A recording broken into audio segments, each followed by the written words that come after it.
participant.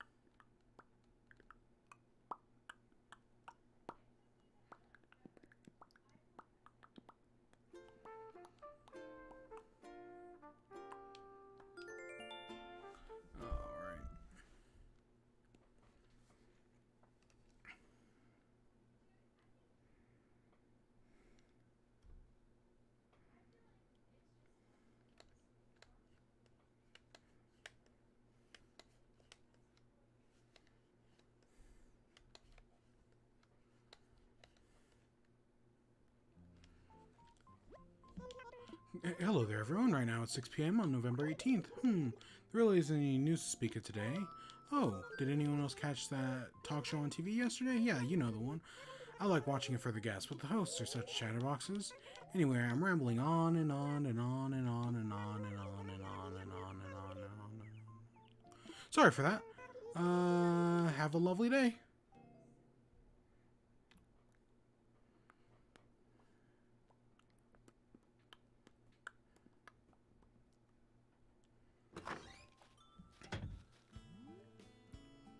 Let's see, anything good in the mail?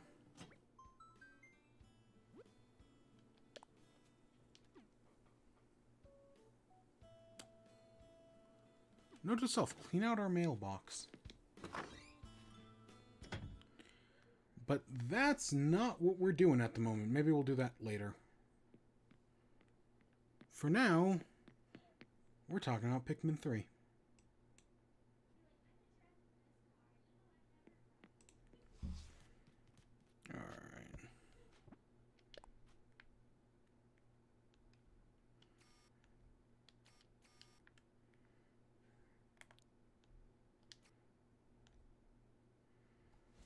Alright.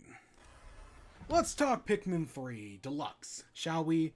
So this is Nintendo Switch's newest game for like 3 days until Breath of the Wild Age of Calamity comes out, which Nintendo didn't even get a shit about this game. Like, there was no advertisement, nothing. They more or less sent this game out to die. And I'm not going to say I blame them or anything. Just Nintendo has been doing this game dirty. But I really enjoy it. And I want to talk about it. So this game, I mostly want to focus on the new stuff, because this game did technically come out back in like 2013 or something. So I mostly want to focus on the new stuff, but yeah, we'll talk about a few of the old things. We will. But so this time around, in the previous 2 Pikmin games, you played as Captain Olimar. In the first game, your goal was to collect the parts of your ship and then head back to safety. Because let's just say your ship wasn't really in the right. Your ship basically blew up and it crash landed on what, as we learned in Pikmin 2, was Earth. Because yeah, spoiler alert, it takes place on Earth.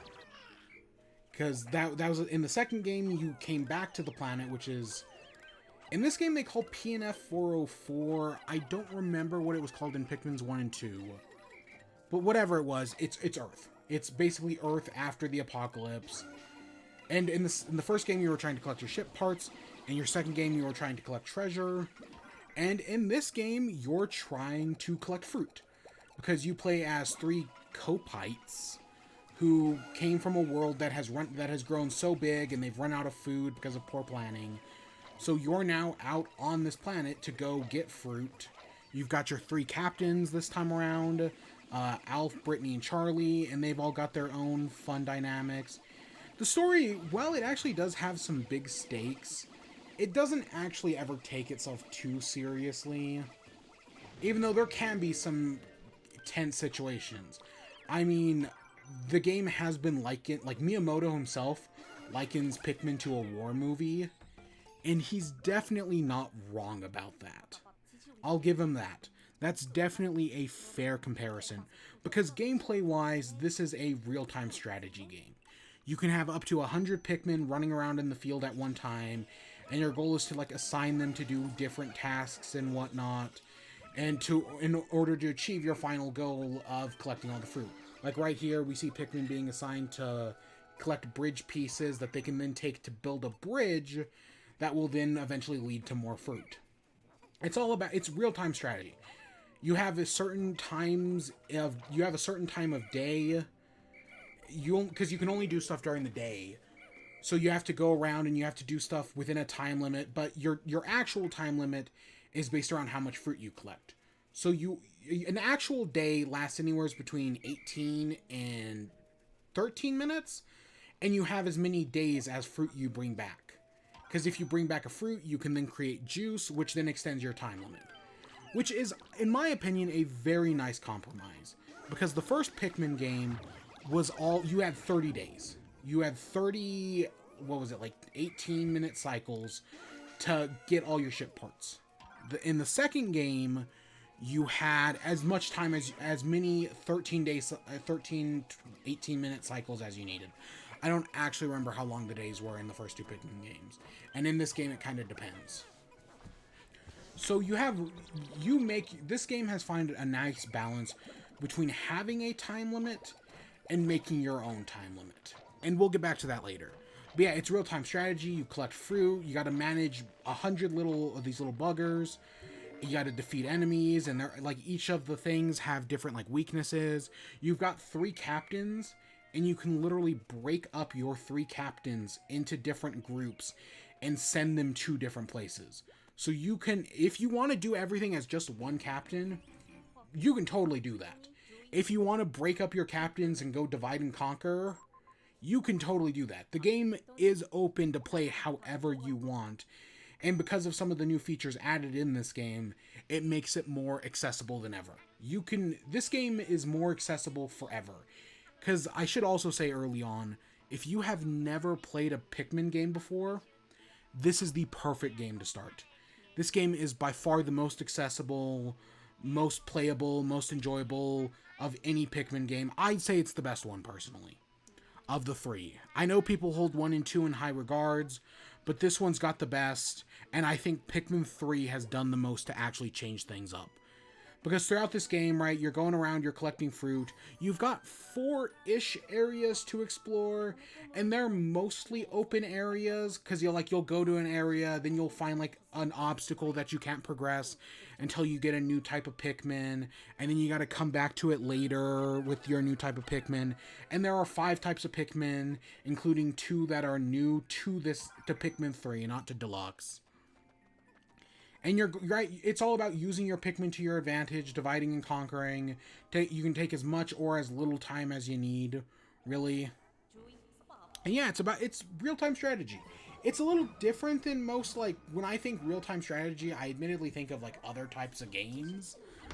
Right? It's a little different because you're micromanaging an army and whatnot. But anyone could pick up and play this. Way back when the Wii U version came out, my niece, who is way younger, was able to pick up and play Pikmin 3 and had no trouble with it whatsoever. I mean, there was definitely a learning curve if you've never played one before, but once she got over the learning curve, she was able to beat me from time to time in Bingo Battle, and we'll get back to Bingo Battle in a little bit. But yeah, so that's basically all the main stuff. Right, all the main stuff from Pikmin 3 is still here, and it's still just as good as it was there. But there were tons of new stuff added in this game as well. Tons of new stuff for Pikmin 3 Deluxe. The big worry for everyone picking up this game for the first time was the controls. Right, one of the nice things about the Wii and what made Pikmin work was that you had the pointer. So you can point at the screen, lock onto a target, or just like aim at a target, and then where you point is where your Pikmin will land. Super convenient. It was a super nice thing, and that's why they that's why they re-released Pikmin's 1 and 2 onto the Wii, because that was such a nice, convenient feature. And Pikmin 3 took full advantage of this. Of course, Pikmin 3 also had gamepad mode, which I did use. I did an entire playthrough just on the gamepad. It worked fine. But this time, we're back to a controller like the original 2 games, where you gotta move around, And I think it works really well. I think they found a good, right, they were able to bring back how it works. They added a new lock-on system, so you can hit ZL and you're able to lock on to an enemy or structure or anything you need. You can lock onto it, and then you'll just throw Pikmin at it. Sometimes the lock-on didn't always work perfectly. There were sometimes, especially in like let's say I was fighting like 6 enemies at once, it could be a little chaotic, especially when you're trying to cycle through fighting all 6. But I think when it comes to actually like using a controller, the lock-on features actually do work really well. They were really convenient. They made the game easier to play. It definitely did find a nice balance, and I do really like it. Of course, I did... It kind of actually hurt, because I became over-reliant on lock-on. Like, I kind of... Right, I'd move the cursor around, but whenever I was attacking anything, I would just use lock-on. Yeah, every once in a while I wouldn't use it. But, like... And I recommend don't... There are some times where you don't need to use lock-on. Where using lock-on will actually hurt you. I can think of at least 3 off the top of my head. All spoilers. But, like, if it's not working, just don't use lock-on. But it's a really nice, convenient thing. And also on convenience, they've added gyro controls. And combining it with the lock-on feature, I think it works really well. The gyro is actually really nice because you can move, right, you can move the cursor forwards and backwards, left and right. You can invert it if you want it to. The motion controls can be very subtle, and you can totally turn, by default, I think they're actually turned off, but you can turn them on, and they work pretty well. If you don't like them, yeah, turn them off. I didn't really mess around with, like, 2, like, separate Joy-Cons aiming. I don't know if it's like what Nintendo did with the Mario Galaxy and the All-Stars collection. If that's there, I never messed around with it. Using a Pro Controller and just, like, tilting it around was more than enough for me. I think the new controls, well, they're probably not preferred by some people. I think they work perfectly fine. And I do think the lock-on feature is actually pretty good. It allows you to have a better, more consistent aim. Sometimes it's not as accurate, like, especially with, like, hitting, like, smaller targets, it's not as accurate as I'd like. But I think it still works pretty well. And then also the other big new thing with the campaign is that you can now play it in co-op.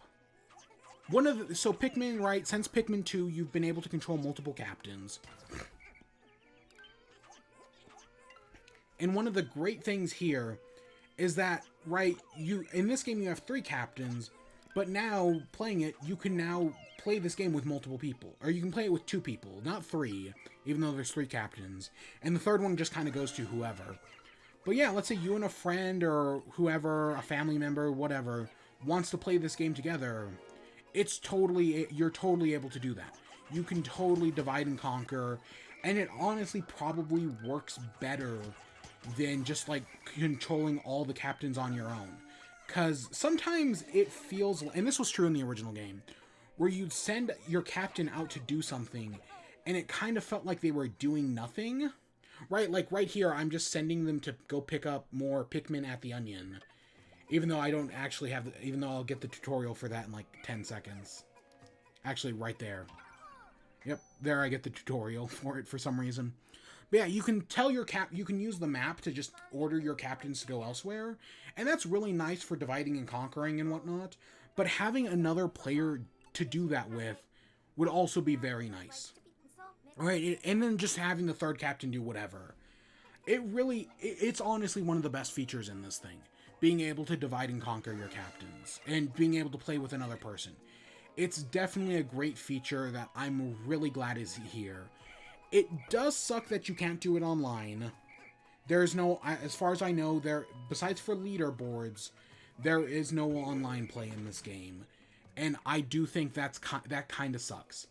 I do really wish there was some online play. But let's be honest, even if it did have online play, Nintendo would have screwed it up. Because they're Nintendo. And they kind of suck at online. I'm afraid for what's going to happen to the Super Mario World 3D World. You know, because that's supposed to have online play, and they're going to screw that up. But yeah, the actual couch co-op Pikmin 3 here works perfectly fine. Yep, Nintendo did a pretty good job with it. Honestly, it's something that probably should have been in the default game, but it's here in Deluxe, and that's what matters. It works really well. But the other big thing to add to the co-op mode is new difficulty modes. When I first heard Nintendo was going to add new difficulty modes, my first thought was, oh, they're going to make the game easier. Yep, that was my first thought. They're going to make the game easier. Because even though Pikmin 3 is the easiest Pikmin game, if you want it to be an easy game, it can be an easier game. And in some ways, they have made it easier. They added a hints mode to this game that will literally, like, create an arrow to tell you where to go. I never used it. I never used the hint mode. You can turn it off in the settings. If you find it too annoying, you can turn off hints in the settings. And it'll also, like, anytime you collect, like, a little data tablet, like I just did, it, like, pops up a screen. If you turn off hints, it'll also turn off those, which is really nice.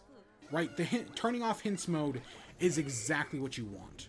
Because for those who want the game more accessible, it's totally there. For those who want it, who don't need that because they already know what they're doing, you can turn it all off. It's really nice. They found a really nice balance with hit mode. I turned it off and never used it, but hey, if you want it, it's there. But on top of that, they added a hard mode, which makes the game a little harder. Enemies have a little bit more health. Days are a little shorter. But other than that, no, right? Hard mode just makes the game a little harder. But they also added a second hard mode, which you either have to beat the game once or play the demo to get, called Ultra Spicy. If you've played a Pikmin game before, this is not the hardest Pikmin game. Even on Ultra Spicy, it's not that much harder, but it did definitely add some more challenge. I'm actually really glad this was here. This is exactly what I wanted from, right? This Ultra Spicy mode is exactly what I wanted. What it changes is it restricts the number of Pikmin you can have. Normally, in both normal and hard, you can have 100. In Ultra Spicy mode, you can only have 60. So that's a big limitation right there. That already creates some challenge. So I'm really glad that's there. You obtain less fruit. One of the big problems with the default Pikmin 3 is that by the end of the game, you have so much fruit, you have nothing to do with it. And I'm not talking like, oh, you're like 10 fruit ahead what you should have. No, I'm talking you're like 40 fruit ahead. You get so much freaking fruit that it's never a problem. This Ultra Spicy cuts that amount in half. I technically, besides for one exception that's a spoiler, I was never low on fruit. But instead of having like a 30 fruit lead, I don't think I ever broke 20. It was way closer. This fruit thing is a big deal in my opinion. It's not going to really change how you play the game. I mean, except for that one spoiler moment. But it's a big addition. I'm really glad it's here. My hope originally was that they'd actually make it so that every captain drank one fruit. Right, so that you were going through 3 fruit a day, 3 juices a day instead of 1. And they didn't change that, but they just made fruit less, and that's good. They increased the amount of HP enemies have. If you know your type advantages and everything, it's never too much of an issue. But hey, it's there. Because, I mean, right now we're doing the boss fight. Watch how fast I killed this boss. And because right now this footage is on normal. And I should point that out. Because it wasn't until I did this footage on normal that I realized the day limit thing. Every change I had just explained up until now. Watch this. This is how. Give it a second. Watch this. This is how. This is the day. So this is on normal. I almost killed that boss in a single hit. It doesn't allow me. It doesn't let me. The game is programmed to make it take 2 hits. But that's how different normal is. That's how much, but it has more, and it's not too much harder on Ultra Spicy. But what I realized was that in normal mode, an average day is about 18 minutes. And Ultra Spicy, the average day is about 13. I didn't realize that until I was getting footage for this video. I thought they were both the same, but no. So there is definitely some difference. That's a good difference that I didn't notice, because besides for having less Pikmin, you also have less time to do stuff with your Pikmin. Ultra Spicy mode is what I wanted. I don't think this Pikmin game ever gets as hard at, even on Ultra Spicy, I don't think it ever gets as hard as Pikmin 3, or Pikmin 2, but I feel like there's a lot less bullshit in this game, whereas Pikmin 2 was full of, like, Pikmin 2 got tedious. At no point do I ever feel like this game was tedious, which is a good thing. Because I have definitely seen some tedious games. Pikmin 2 is the post-game of Pikmin 2 is so tedious. But Ultra Spicy, great new addition to difficulty mode. It's not... They could have theoretically gone farther with it. But as someone who has already played Pikmin 3, I'm really glad that I could start off doing the Ultra Spicy mode. It's a welcome addition to the game. Other new things in the Pikmin 3 Deluxe Edition, they brought back the Piklopedia from Pikmin... I know specifically from 2.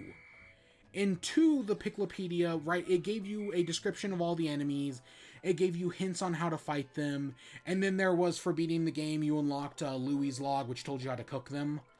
This one, it's kind of something similar with that, where, because you have 3 captains, you have different ways to fight the enemies, and they each give their own little insights on it. Again, the Piklopedia should have probably been in the default game, and I'm kind of surprised it wasn't.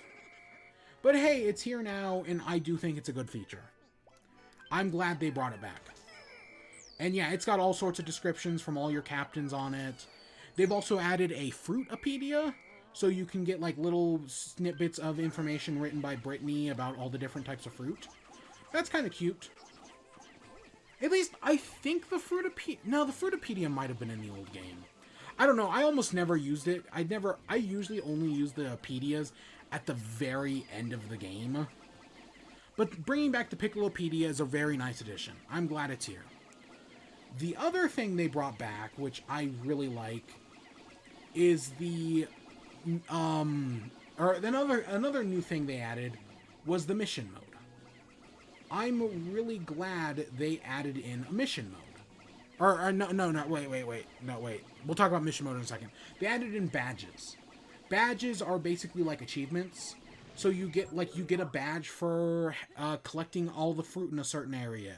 You get a badge for beating the game. You get a badge for getting platinums in mission mode. I think there's a badge for like having 1,000 Pikmin. Right? You get these badges for doing certain things throughout the game. And they're basically just like achievements. I know some people won't care about them, like, because some people don't care about achievements. But if you've already played the game, if you've played Pikmin 3, whether on Wii U or whatnot, there are definitely new things to strive for. I think the badges are really... Right, they make the game more replayable, and they add new stuff to it.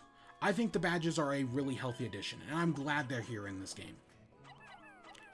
But the other new thing is, so right off the bat, a few missions in, I think after beating the first boss, you unlock the ability to do Olimar's assignments.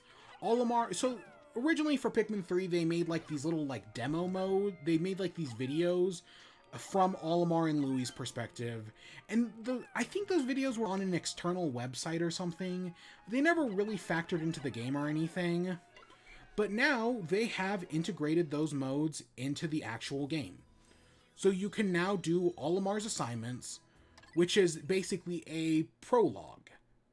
They're a prologue to the actual game where we learn from Olimar, right, like what he was doing in the lead up to Pikmin 3.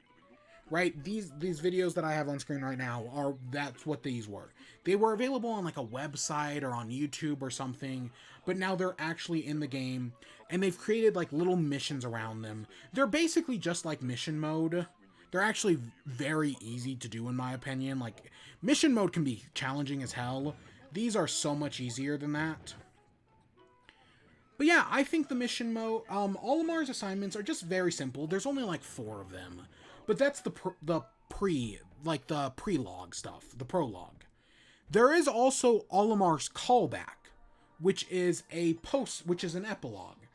And there are a few short epilogue assignments, a few little tech boxes, a few short cutscenes, but I actually did enjoy the epilogue stuff. Is it worth, if you have already played Pikmin 3, is it worth buying the game all over again just to do the epilogue stuff? Oh, hell no.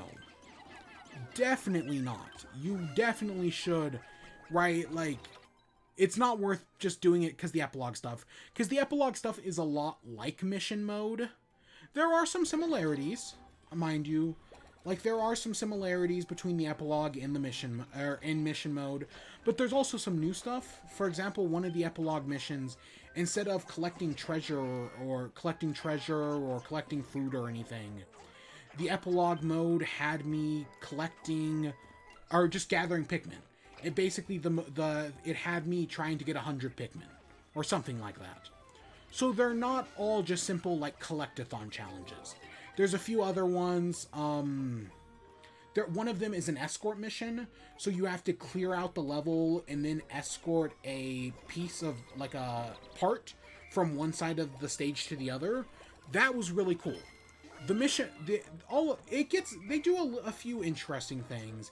It's never as fascinating as it could be, and it never delves too far, like, right? Because it's also very short. It's only a few days. And it's definitely not worth picking up the game just for this epilogue stuff. But I had fun with it. I will say I had fun doing all this epilogue stuff. I don't know. I enjoyed it. And yeah, that's all those are all the main things. Those are more or less all the new things that are added into the game. Is it worth, if you have already played Pikmin 3, is it worth buying it again for just the new stuff? Probably not. But if you still really like Pikmin 3 and just want to play it again, there is definitely more than enough here to justify buying it. Right? Like, if you really enjoy Pikmin 3 and don't want to bust out the Wii U and are willing to buy it again, you will definitely get your money's worth. It's still Pikmin 3, and it's still a really good game. Replay value-wise, there's a lot here, and we'll get to mission mode in a second. But just counting on all the new stuff added into Pikmin 3, just talking about the new stuff, I enjoyed what was here. I enjoyed the new Ultra Spicy mode. I think the prologue and epilogue stuff was fun for what little it did. I still enjoyed it. I still enjoyed the prologue and epilogue stuff. It wasn't anything amazing or anything, but I enjoyed it. Yeah. And yeah, I really, for all the campaign related stuff, yeah, there's a lot of good here. But that's not all. There's also mission mode. So mission mode has you, there's 3 types of mission modes. There's the one to collect treasure, the one to defeat all the enemies, and the one to defeat the bosses. The bosses are just like it sounds, defeat the bosses. Enemies, you just have to defeat the enemies before the time runs out. And then collect the treasure is kind of like what you're seeing right now, where your goal is to collect all the treasure and take it back to your base before time runs out. And it's, the first time I played through Pikmin 3, I didn't really experiment with all the new stuff. Right? I didn't really mess around with mission mode. It didn't really interest me all that much. Now playing through it again, this time I was like, you know what? I'm actually going to play the mission mode. I'm going to get my money's worth this time. And I got my money's worth. There's a lot to do in mission mode. And some of those levels are hard. Because you want to get the platinum medal, and there's online leaderboards if you're interested in that. And your goal is just to complete the mission within time limit. Your goal is to get the platinum medal, but you can get gold, bronze, and silver along the way. And it's just a lot of fun. I mean, yes, it can be frustrating because it can be very hard. But I'd be lying if I said I didn't have fun with mission mode. And as of doing this, I have yet to get a platinum on everything. I'm still working on that. But how the scoring system works in mission mode is just really fun. There's a lot of complexity to it, especially with trying to get everything. It's a fun little side mode. There's like 15 levels each-ish. Because you have normal levels, then you have remixes. Plus, Pikmin 3 Deluxe has... The original Pikmin 3 had DLC. And Pikmin 3 Deluxe also has that, right? Because this is a deluxe version. All the DLC is also here. So if you want to play the DLC, you have to unlock it. But yeah, it's also here. So there are over 15 missions just of each type. So there's over 35 missions. Or there's about 35 missions in total. There are, if you're into mission mode and you're into like doing all this timer stuff and whatnot, and trying to like get a high score or compete on online leaderboards, there's definitely some stuff here. And I find it so much fun. I can definitely see how it can be annoying, especially because it can be hard as hell. But I definitely have a lot of fun with it, especially the treasure hunting ones, where you're trying to bring all the treasure back to your base. That's a lot of fun. I thoroughly enjoy mission mode. It's this nice, fun thing. And you can also do them all in co-op, right? If you can play through the story in co-op, you can do all the mission mode stuff in co-op. That's all available to you as well. And honestly, it might be a teeny bit easier, especially if you have two people who know what they're doing. That's totally an option. And then finally, the other thing is Bingo Battle. I have said it before and I'll say it again. Bingo Battle is the best mode ever put in a Pikmin game. Or in any single player game, honestly. I love Bingo Battle to death. It's a couch co-op mode where it's just you and your friends, you and a friend create like a little army of Pikmin, and you go around trying to collect fruit and other treasures in order to fill up a bingo board. And then whoever gets bingo first wins. There's also a capture the flag element. You can use multiple captains. There's, I want to say 16 maps. I could be wrong about that. It might be actually more. But, right, you play through different maps, and you can play it with one other person. You can do divide and conquer if you want. Bingo Battle is so much fun. I find it so addictive. It's one of my favorite modes of all time for any game. I love it to death. I've put so much time into it. It's so much fun, in my opinion. While I would not say it's worth picking up Pikmin 3 for Bingo Battle alone, if you are at all interested and you know somebody who's going to somebody who would play the game with you, it is more than worth it. And hey, I beat the mission. But yeah, it is more than worth it to play Bingo Battle. I have so much fun with it. I love the mode to death, man. It's so good. Pikmin 3 is just such a good game. Do I wish it had online? Like, I wish they added Bingo Battle online. Oops. That's something that really should have been here. I do feel like it was an oversight on Nintendo. I know Nintendo's afraid of online, but they really should have put Bingo Battle online. That really is something they should have done, because that would have been a lot of fun. I think that would have been great, right? That would have been so much fun to be able to play with your friends online, and I think it would do better, make the game even better. They didn't, but Bingo Battle is still such a good mode. I still love it. And yeah, Pikmin 3 is it's a great game. The deluxe mode, definitely, if you have never played a Pikmin game before, it definitely added so many quality of life improvements. It's more than worth it. Like, if you're even 1% interested in this, in like what's going on here, and any of these things, it's worth it. If you've never played it before. If you played it on the Wii U, is it worth playing again? Maybe. I mean, I know people who have played these games like hundreds of times, right? Like they play, especially with like the replayability of mission mode and everything, or in doing all the campaign stuff. There's a lot here. Is it worth playing entirely from scratch? Again, maybe. And I mean, there is stuff to work towards. The badges, for like a completionist, the badges, platinum all the missions, there is definitely a lot here to do. if you're looking for like a game that will take you a lot of time, there is definitely a lot here to do, right? And while yes, could I probably beat the game within 10 days, getting everything, especially playing on normal mode? Now that, especially like getting the video for this review and seeing how much I was able to do in one day, probably, yeah. But like, even just getting the footage for this video, I would happily play the game again. Because, you know, people talk about, like, replayability in games based on how much content is in a game.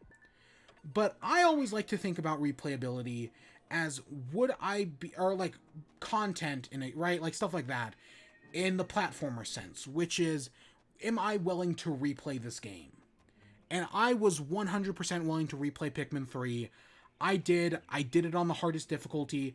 I had a blast doing it, and I'd gladly do it again. Will I?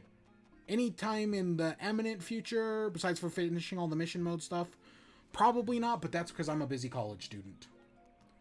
But for what was here, I enjoyed the hell out of it. Pikmin 3 is a great game. The remake, in my personal opinion, didn't take away anything from the game. All they did, the Pikmin 3 on the Wii U was already a great game. Nothing they did in this new version took away from it. Could you theoretically get a Wii U and a copy of Pikmin 3 for like probably like $100 plus any other games on Wii U? Yeah, probably. Or if you already have a Wii U, could you get a copy of Pikmin 3 for like $20-30? Yeah. But for what's here in the deluxe and having it right on the Switch on a portable console, having it to all of your convenience, there is more than enough here to be worth it. There truly is. There is so much fun to be had with this game. I loved it to death, and I think it's pretty great. It's not for everybody, but I do highly recommend giving it a chance. I know the future of the Pikmin series is kind of up in the air at the moment. There have been rumors about Pikmin 4 for a long time now. Rumors I completely disagree. I don't believe at all. I don't believe any of those rumors or anything. I think the game's many years off, and Nintendo did kind of send this game out to die.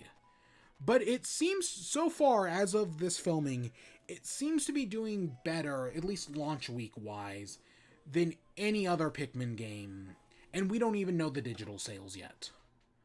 But so far, it's starting off by doing pretty well. Right? It started off as a pretty solid game. It's sales-wise. And I do hope we get Pikmin 3, or Pikmin 4. Part of my hope with doing this review is that they'll eventually make a Pikmin 4. I mean, it'll probably happen sooner or later. I'd love to see, and of course I know what I'd love to see from Pikmin 4. Specifically, I want it to be just one, I want them to take cues from Breath of the Wild and make one giant open world Pikmin game. Right, where it's just like, there's different areas, but it's one large open world. I feel like that would be a lot of fun. That would be my big thing. It's like just one giant open world. Take some cues from Breath of the Wild. Take some cues from Minute, of all things. I have a lot of hope for Pikmin 4. When it does eventually happen. I mean, supposedly the Switch Pro, rumor has it, is going to attempt some 4K stuff. And part of the reason Miyamoto made Pikmin 3 Deluxe, or Pikmin 3, was because of HD. Maybe 1,000 Pikmin? That'd be kind of cool. Yeah. But yeah, no, I highly recommend it. I hope it does well. I hope you at least play the demo. It's a demo, man. At least play that. See what you think of it. I highly recommend it. I think it's a really fun, really great game that has the strategy and complexity if you want it. But if you want to play it more casually, you totally can. Especially in the deluxe version, which is more accessible than ever. It's just a fantastic game. It truly is. With that, let's get back to our normally scheduled Animal Crossing, shall we? Alright, we've got some things to do today. Nothing too special, honestly. Fossils and whatnot. The sun has literally set while we were doing all the Pikmin 3 stuff. But yeah, you know how it goes. Yeah, God, Pikmin 3, man. What a fantastic game. Next review is going to be either Age of Calamity or Pokemon. Probably Pokemon, but I wanted to get Pikmin 3 out first because I want people to buy Pikmin 3. I want Pikmin 4, man.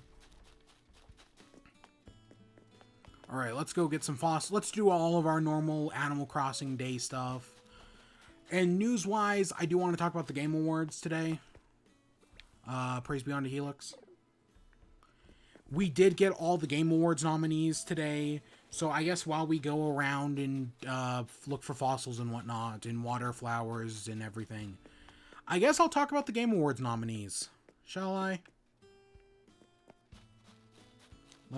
And the new update as of right hasn't come out yet. It'll probably come out in like an hour or two. Honestly, it normally does. Actually, the update is already available. Correction, I'm a fucking liar.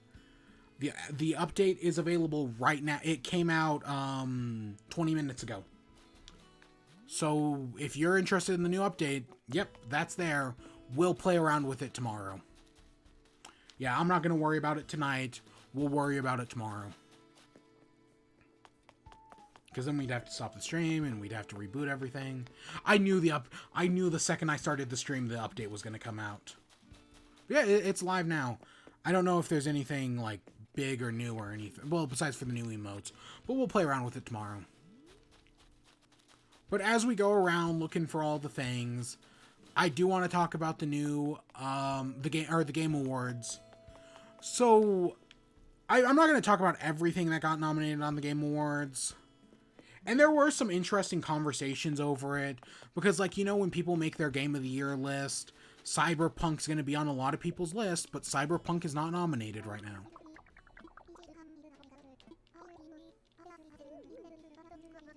I don't know what it is.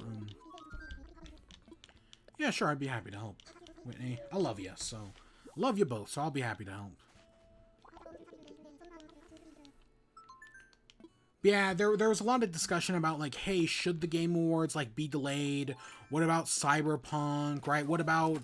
Because it always feels like every year a game gets screwed over by the Game Awards. Because of when their release date was. Xenoblade Chronicles 3 years ago. Smash Bros. 2 years ago. Jedi Fallen Order last year. And Cyberpunk this year. Because of the Game Awards, when they happen... They always kind of screw over something. And there was a debate I saw earlier today about, like, should the Game Awards be in January? Personally, I say yes. Yeah, no, I'd be fine with that. Go check out Kinda Funny. They talked about it there. When it actually comes to nominees, so Game of the Year nominees are Doom Eternal, Final Fantasy VII Remake, Ghost of Tsushima, Hades, Animal Crossing, and The Last of Us. Personally, I think those are all good nominations. Yesterday, I gave a few basic predictions. I predicted Last of Us. I predicted Ghost of Tsushima. I predicted Doom. I predicted Animal Crossing. I said I wanted Hades, but I didn't think it was going to happen. Instead, I thought it was going to be Assassin's Creed Valhalla, and I said it might be Final Fantasy. Yeah, no, I'm honestly kind of surprised. If there was one more game added onto this list... It was probably going to be Assassin's Creed Valhalla. If they were to make it up to 7, that's what it would probably be. A lot of people, I've seen a lot of people saying that, oh, the Game Awards has a Microsoft bias. That they don't like Microsoft games. Because Ori and the Wimble Bimble didn't get nominated. There was another big Microsoft game that didn't get nominated. And people were like, oh, I can't believe they nominated Animal Crossing. Or Doom Eternal. They should have nominated Ori and the Will of the Wisp. Why'd they nominate Hades? Fuck all that shit. Don't get me wrong. I haven't played all of these games either. Of all of these games, I have only actually played 2 of them. I've played Animal Crossing and I've played Hades. And Animal Crossing 1000% deserves to be on that list. If not for the game itself, for the cultural impact. Animal Crossing has had of every game released this year, Animal Crossing has had such a massive cultural impact. I'd say the same thing for Fall Guys. Fall Guys isn't nominated, but I easily could have seen it being nominated for Game of the Year. Not because we talked yesterday about decrying it as a dead game. I disagree with that. But even if Fall Guys was a dead game, for that brief moment it was massive. It was fucking massive. Its cultural impact was huge.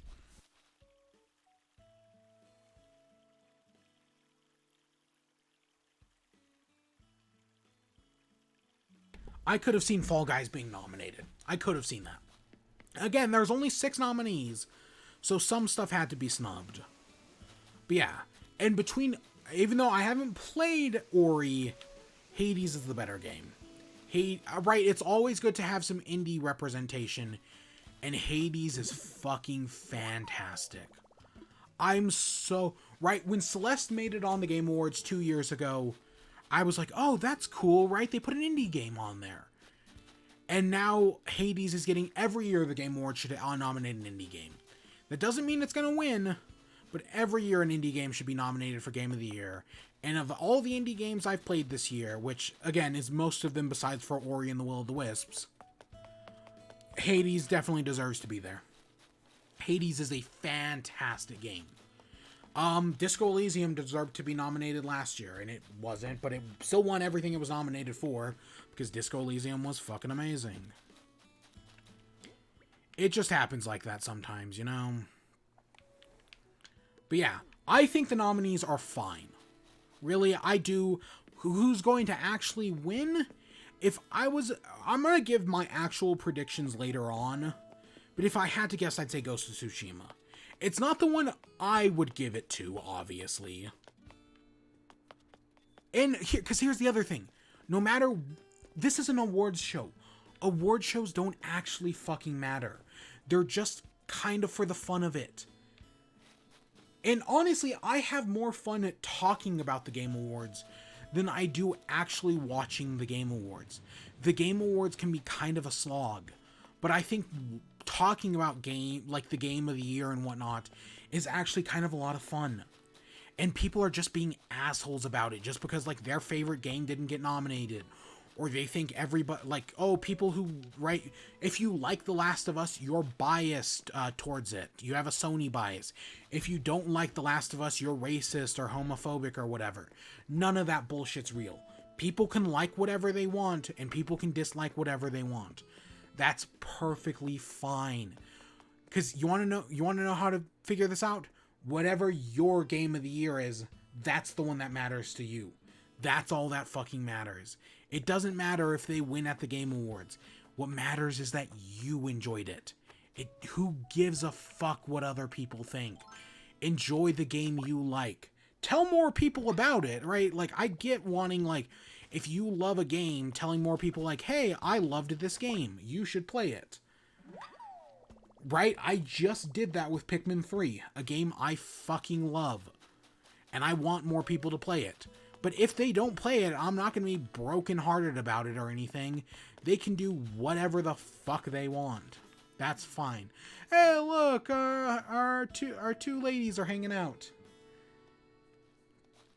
Fuck yeah. Love them. I love them. I cannot find this last fossil. I've been looking around for it. I don't see it anywheres. Fuck yeah. But yeah. However, right, Ori didn't get snubbed. That other game didn't get snubbed. The big snub for Game of the Year was the actual Game of the Year, Bugsnax. Everyone's talking about Bugsnax.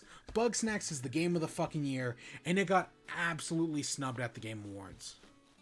Honestly, I'm surprised that Miles Morales only has a few nominations. Astro's Playroom, I don't even think got nominated. There were a few games on this list that I was like, I'm surprised that there's no nomination for that. Right? I'm actually surprised there weren't that many nominations for like some of the newer games. I know we're at the start of the right, and this goes back to that thing I was talking about at the beginning about how about how there is a cutoff date for the Game Awards, and maybe the Game Awards should move to January, and that's kind of what it's getting at. Because like games like Demon Souls isn't on here, Miles Morales isn't on. It's got a few. I think Demon Souls didn't get a single nomination. And I know games will be not eligible next year, but like, yeah, it's just kind of dumb.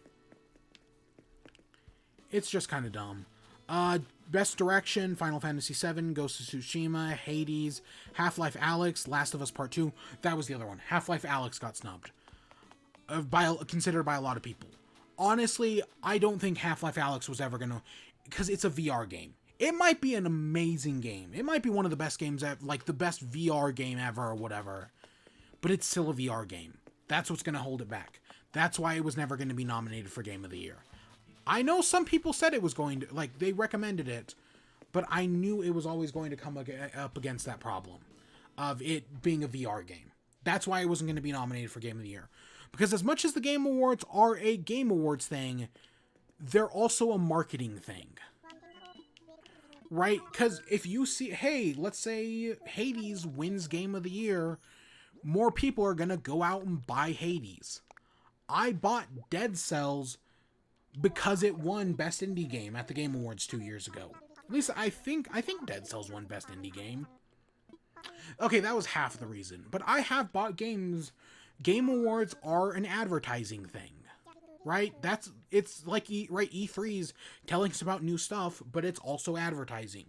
Game Awards is advertising for new games, and that's fine. And that's part of the reason why they do it before the holiday season, right? Do it before Christmas, because people are going to have money on Christmas to spend, and they're going to spend it on the games that win at the Game Awards probably.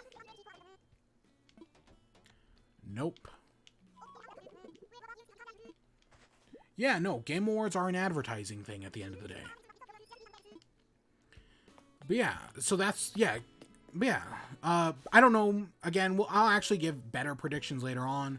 Best Narrative, 13 Sentinels, Final Fantasy VII, Ghost of Tsushima, Hades, Last of Us. Best Art Direction, Final Fantasy VII, Ghost of Tsushima, Hades, Ori and the Will of the Wisps. It still got some nominations. It just didn't get all the nominations people wanted it.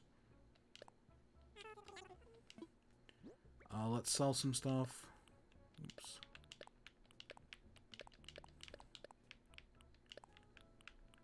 I don't need a garden gnome.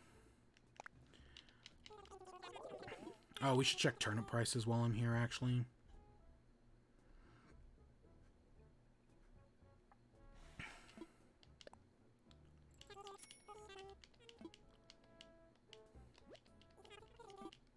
Turnip prices, 108. I'm gonna guess we have fluctuating. I think it's almost a guarantee. I don't know. We'll see. See you later. So let's see. Next up, Best Music and Score, Doom Eternal, Final Fantasy VII, Hades, Ori and the Will of the Wisp, Last of Us. Yeah, no, again, this year was a great year for gaming. I'm just gonna say that. There were so many great games that came out this year. And if you don't think there were, then you just must not like video games. If you saw everything that came out this year and were like, I didn't like anything that came out this year, then I don't know what you liked. I legitimately don't know. There was legitimately a game for everybody this year. This was a like, last year was a pretty slow year, all things considered. But this year was fucking, like, even with all the COVID stuff and everything, this year was a fantastic year for gaming. So many good games came out this year. I don't know what to tell you. I legitimately don't. Like, I'm reading through all of these nominees, and it's just like, oh, this year is stacked, man. So many things. Best Audio Design, Doom Eternal, Half-Life Alyx, Ghost of Tsushima, Resident Evil 3, Last of Us. Best Performance, Ashley Johnson as Ellie. Laura Bailey as Abby. Ghost of Tsushima. I don't want to mispronounce the name. Daisuke Tsuji as Jin Saki. Logan Cunningham as Hades. And Nanji Jatir as Miles Morales. So yeah, Miles Morales got a few good things. Right, they didn't get as much as I'd like, but they got a few.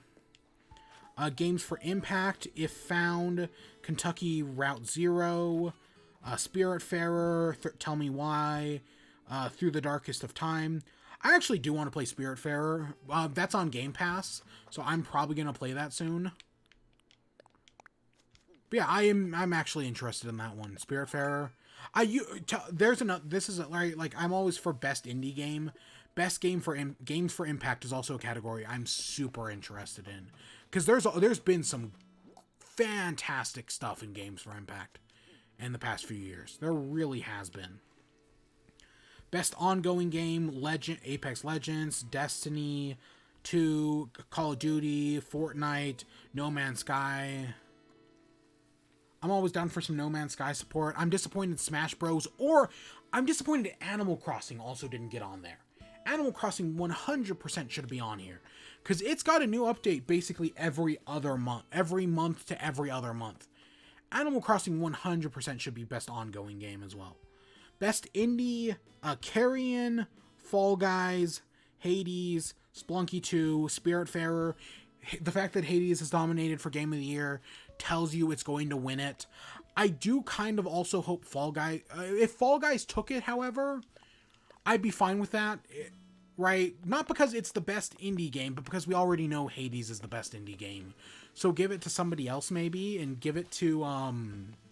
it's gonna go to Hades regardless, but I'd be willing to give it to Fall Guys. Because again, Fall Guys, well, yeah, it's not the biggest thing in the world anymore. It's still I still fucking enjoy the hell out of it. I played it yesterday. I enjoy it. And it does deserve credit, right? For a lot of things, actually. Best mobile game: Among Us. So Among Us, I should point out, Among Us came out like 2 years ago. So it can't get a Game Award. And Jeff Keighley has actually talked about that in the past, about the problem of, like, what if a game blows up years after it comes out. But it's nominated for Best Mobile Game, and it's probably going to win that, because it's Call of Duty, Genshin Impact, Legends of Something, and Pokemon Cafe Mix. Who cares? Best Community Support: Apex, Destiny, Fall Guys, Fortnite, No Man's Sky, and Valorant. I'd 100% give this to Fall Guys. Fall Guys Twitter alone is so, like, did something so big, right? Like the whole 1 million thing, the 1 million donation thing, and everything else. Fall Guys deserves this one. Yeah. I mean, we'll talk about it again later. AR, VR game: Dreams, Half-Life, Iron Man, Star Wars, The Walking Dead. It's 100% going to go to Half-Life Alyx. Definitely. Innovation, accessibility: Assassin's Creed, Grounded, Hyperdot, which I've never heard of, Last of Us, and Watch Dogs. It's gonna go to this award. Well, I'm really glad this award is here. It's 100% going to go to The Last of Us, just because The Last of Us did so many great, crazy things. Best Action: Doom Eternal, Hades, Half-Life, Neo 2, Streets of Rage 4. That's a fucking stacked category right there. Like, holy shit. That's a stacked category. So many... oh, God. So many great games in that. Best Action Adventure: Assassin's Creed Valhalla, Ghost of Tsushima, Miles Morales, Ori, Star Wars Jedi Fallen Order, which might be its only nomination. Because, again, it got snubbed last year, and it just got nothing this year. And that might be because of how good this year has been. And then The Last of Us. Yeah. I'm honestly surprised at how few wins Assassin's Creed got. I was expecting, because normally the Game Awards do kind of put favor towards Assassin's Creed and whatnot. I'm honestly surprised it's not winning as many. Best role-playing game: Final Fantasy VII Remake, Genshin Impact, Persona 5R, which I forgot came out this year, Wastelands 3, and Yakuza Like a Dragon. Xenoblade Chronicles got fucking snubbed. Xenoblade Chronicles 2 got snubbed in the 2018 or 2017 Game Awards. And, well, technically 2018. Xenoblade got snubbed, and it got snubbed again this year. I know it's just a definitive edition of the original game, but that's basically what Persona 5R is. Persona 5R is basically just a definitive edition of Persona 5. It's gonna win the award, but it's bullshit. It's basically just Persona 5 again. And the only reason why I'm complaining about Xenoblade getting snubbed is because Persona 5R got on here and Xenoblade didn't. If they had both been on here, I wouldn't complain, but because one got on here and one didn't, yeah. Best Fighting Game, Grand Blue, Mortal Kombat 11, which came out in 2016, Street Fighter, which came out even earlier than that, One Punch Man, which is a game I hear people hate, and Under Night in Birth, which I know nothing about. That's from what I've heard, right, that's the best one in here, and because there were no fighting games this year that were any good. Right, there's a thing. So did you know the Academy can actually choose not to give out awards if they feel like there's nothing that really qualified for that award? Maybe they should do that for fighting game. Best Family Game, Nintendo's Birthright. It's going to go to Animal Crossing, but Crash Bandicoot, Fall Guys, Mario Kart Live Home Circuit. That one surprises me. And Minecraft Dungeons and Paper Mario are all nominated.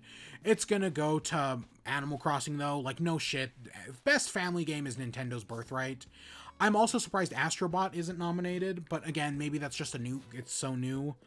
Best Simulation Strategy, Crusader Kings 3, Desperados, Gears Tactics, Microsoft Flight, or XCOM Chimera. I heard Crusader Kings 3 is actually pretty good, but I'm rooting for Microsoft Flight Sim because why not? Sports Racing, Dirt, F120, FIFA, NBA, Tony Hawk. I hope it goes to Tony Hawk because most of those other games are fucking bullshit.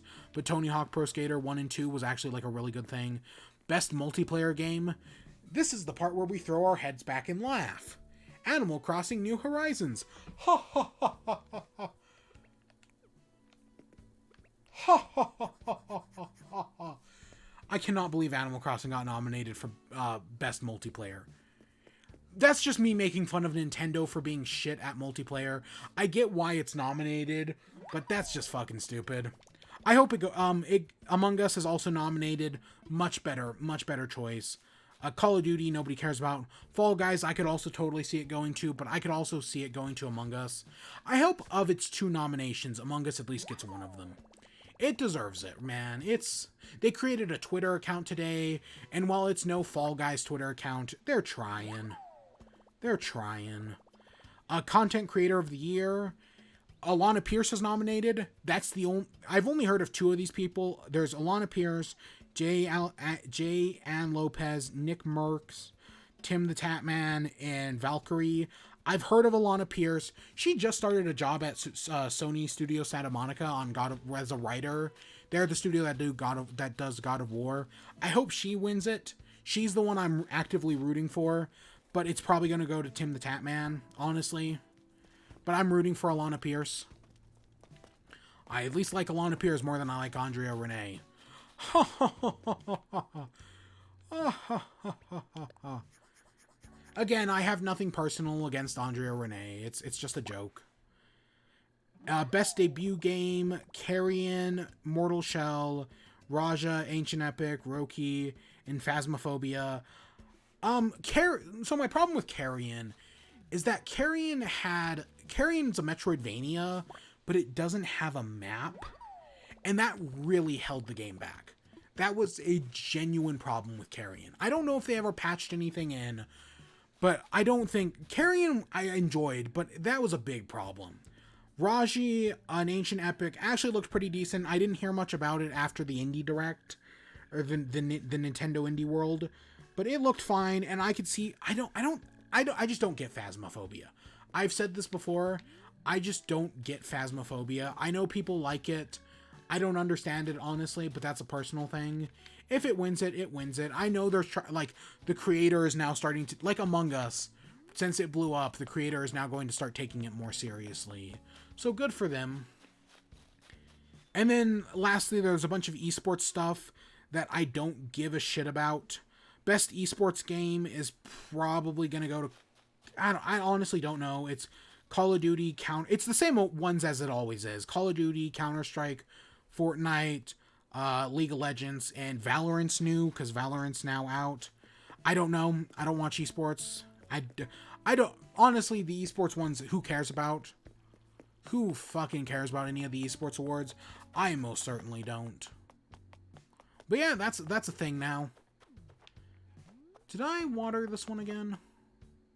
Yeah, I did. Okay, good. Yeah, I don't care about any of the esports awards. Nah, so whatever. I'm not going to pay attention to those.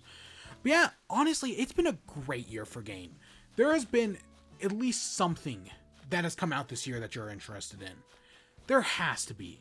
And while, yeah, we could argue that Game of the Years or other great games like Ori, like Half-Life Alyx, like Game of the Year Bugsnax got snubbed. There's other award shows that will probably also give them credit. And it doesn't matter, because what matters is your game of the year. I recommend there's Brian David Gilbert did a mathematical formula to determine game of the year. I highly recommend you go watch that. So that way you could, because right, all these award shows don't matter. What matters is your mathematic game of the year, and I recommend you go check that one out. But for stuff within Game of the Year nominations, if I had to change anything, honestly, I'd probably take out Final Fantasy VII. Everything else I see an argument for. Final Fantasy VII is just the one that surprises me the most. But I don't know what I'd replace it with, honestly. I could see Ori and the Will of the Wisp being on there. I could see Half-Life Alyx being on there, right? But honestly, between Doom Eternal, Final Fantasy, Ghost of Tsushima, Hades, Animal Crossing, and Last of Us, those are all pretty great games, honestly. And Last of Us and Sony Studios is now, I think they had 22 nominations, which is one behind Nintendo's 2017 record of 23.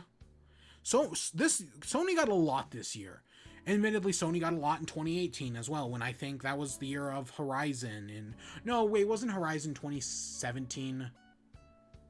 2018 was God of War, though. And I think that was also Odyssey's year and whatnot. There was a lot of stuff. There was a lot. But yeah, no, there's been a lot of great games this year. I'll make an actual prediction list when we get probably in early December. But if I had to guess, just seeing those 5, while Hades and Animal Crossing are the only ones I've played, even though I know, right, because The Last of Us swept the awards in, was that 2011? 2010? The Last of Us swept whatever game awards it was in, and it's going to take a bunch of awards this year, but I don't think it's going to win Game of the Year. If I had to guess, it's going to be very close between everything, and it's going to go down, it's going to be taken by Ghost of Tsushima. I did not, last year when we did Game Awards, I did not expect Sekiro to win. Sekiro was actually the one I didn't expect to win. I had my money on other things. But this year, right, taking into account last year and kind of the 2 years before it, I'm going to guess Ghost of Tsushima is just going to win. I've seen a lot of people who say Ghost of Tsushima is an amazing game. But legitimately, anything on this list could win, and I wouldn't be surprised. Doom Eternal was an amazing game. Final Fantasy VII Remake was an amazing game. That would be the one I'd be the most surprised by. If Final Fantasy VII Remake wins it, I would be the most surprised by that one. But Ghost of Tsushima, a fantastic game that's still getting tons of support. It just had like a new update last week. Hades, an amazing game. It might be my game of the year. Animal Crossing, an amazing game. It might be my game of the year. I have played it every day for 244 days in a row. It's a fucking amazing game. And it 100% deserves to be on here. Just for cultural... I know, right, the Game Awards isn't just judging cultural impact. If this was just judging like cultural impact, Animal Crossing was here when we needed it the most. And alone it should take it. But even as a game, Animal Crossing New Horizons is the best Animal Crossing game. You can bitch and moan about it all day long. It's still the best Animal Crossing game. It 100% deserves to be here, as does The Last of Us 2. I know fans are very fans, I use in quotes, fans are very conflicted over The Last of Us Part 2. Critics love it. And you also the reason why everything's so complicated is because while people vote on it, critics do also vote on it. Critics also vote on Game of the Year. And I know The Last of Us is a critical darling. I know Ghost of Tsushima is a critical darling. I know Doom Eternal did pretty well with critics. Hades is the indie game of the year, regardless. Right? We already know that. The fact that it got nominated. Hades is a fucking amazing game. I highly recommend it. It's, as we get closer to the Game Awards, Hades is going to go on sale. Pick up Hades. It is more than worth it. It's a fantastic fucking game. And yes, Animal Crossing got nominated. So many fucking great games. There were so many fucking great games. And Age of Calamity comes out in 3 days, and Cyberpunk comes out in December. We're not even done yet. And we've already had an amazing fucking year. God damn. Honestly, yeah, COVID sucked. And everything sucked this year. Everything's fucked. It's worse than before. We try to unfuck it, but we fuck it even more. But still, we have had some amazing fucking games this year. We have had some truly amazing games this year. And while you can think whatever you want about award shows, I find it fun to talk about games. I just find it fun to talk about video games. And nothing's gonna take that away from me. Well, I mean, we'll see about COVID. COVID's gonna fucking try. Honestly, the Game Awards are gonna be boring as hell. But talking about them I find fun. I'm just glad Hades. Honestly, I knew Animal Crossing was going to get nominated regardless. That was kind of it. Honestly, because of COVID and everything, it kind of was that. It's not its birthright. That's The Last of Us. The Last of Us getting nominated is its birthright. But because of COVID, Animal Crossing was almost a guarantee. I'm just glad Hades got nominated. I'm always down to see indie games get nominated for Game of the Year, and I feel like every year at least one indie game should be nominated. And out of all of them, while I know some people really like Ori, and if you like Ori, more power to you. Enjoy the hell out of it. Getting an award means nothing, and I could see it winning in like best graphics, honestly. I think it's nominated for like best art style or something. I could see it winning for that. Best art direction, yeah, I could see Ori winning for that. Because it's a beautiful fucking game. But I'm just glad an indie game gets representation, man. I'm super down. I loved when Celeste got nominated, and I'm glad Hades got nominated. Fucking fantastic games. So many great games. And almost no next generation console stuff got nominated. So yeah. So the new update is actually live right now as we speak, but because I was streaming, we didn't actually download it. So I'll download it right after the stream, and tomorrow we'll be playing around with the new update and seeing whatever that has to offer. But we'll find out more about that tomorrow. But yeah, that's actually where we're gonna end off today. We talked about Pikmin, we talked about the Game Awards. Yeah. My throat is fucking killing me. I forgot to grab water before the stream, and I fucked up. I fucked up on that front. So I need to go get something to drink. Like, bad. But yeah, tomorrow we'll check out the new update. I'm super excited. I'm hoping there's something we don't know. I'm hoping there's going to be some sort of, like, big, like, there's something that, like, they haven't told us yet. I really do. But we'll see tomorrow. We'll check it out tomorrow. Oh, God, my throat. Ugh. But yeah, that's where I'm going to end off for today. I hope you all enjoyed. Stay tuned for more. Until next time, peace.